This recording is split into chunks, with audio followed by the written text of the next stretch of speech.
is Karen Stein. I just turned 60. They said it was stage 2, and it was about a 3mm size tumor. And I was just in shock, needless to say. So I had to stop everything cold turkey when I was diagnosed. I was too weak to work, and I went through chemo. I had a very bad reaction to that.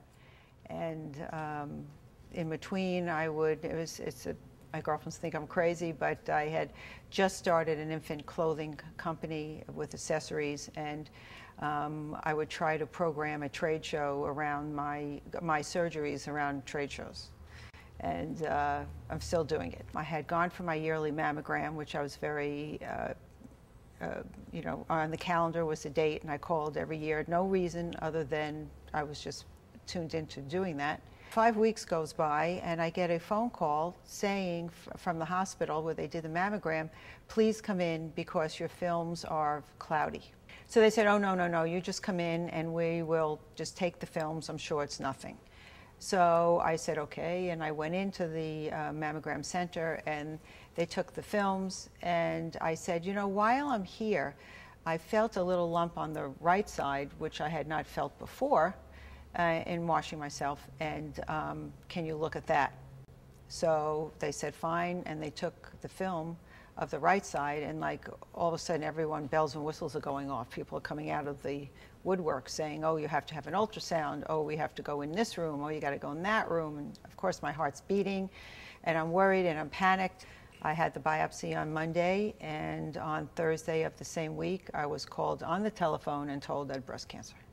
A girlfriend put me in touch with a specialist surgeon for cancer, and when I went to see him, he told me because I was so small that if I had a lumpectomy, which is what I was originally told by my gynecologist on the telephone, that I would be totally deformed because there'd be nothing left to my bust. And where the lump was located was right in my nipple, so I would have to lose the nipple anyway. And then I was referred to a plastic surgeon, and he told me the same thing. And then I was also referred to an oncologist, and he told me the same thing upon examining me. So I went from having a lumpectomy, not knowing the size at that time, before any tests or scans or whatever, to having a mastectomy. I just had the reconstructive surgery 6 weeks ago. Well, in a way I was looking forward to it because I felt it would give me the shape of a bust, or busts on both sides again. I really wasn't like attached to my bust like some girls. I was recommended to go to a cancer group through the hospital and friends of mine, and I'm not like a group kind of person. So I said I'd try it, and I felt it was my new family because there were people there from 29 years old to 70 years old that went through breast cancer, and it was a support group, but everyone was at a different stage. So there was actually the girl that was 29, she was about 2 months ahead of me, and she already had the mastectomy, so she was able to, she had reconstruction. Another girl had like lap flap, so she had a different kind of reconstruction.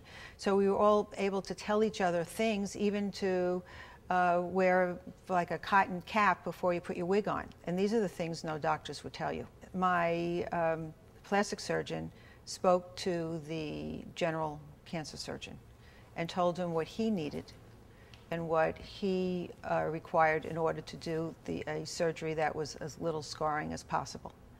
And they actually did it as a team, and they were fabulous. I didn't have the scarring that I had seen on the internet that I know other girls in my group did have. You just have to believe in yourself.